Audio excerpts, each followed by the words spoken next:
జీవితాన్ని నిత్యకృతంగా 6 గంటలుగా 7 గంటలుగా దేవుడు మనల్ని దీవించాలని ప్రార్థన చేస్తూ దీపాన్ని వెలిగిస్తున్నాం. మన జీవితంలో మనం వెలుగుగా ఉండాలి, చీకటిలా కాదు. చీకటి ఏమైనా ఉంటే మనం తీసివేస్తూ వెలుగుని పంచాలి, చీకటిని కాదు. ప్రేమను పంచాలి, కోపాన్ని కాదు.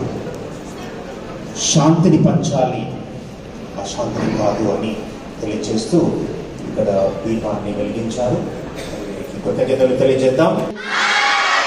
చావో బొంజోర్నో. బొంజోర్నో అంటే గుడ్ మార్నింగ్. బొంజోర్నో. Okay, so very good.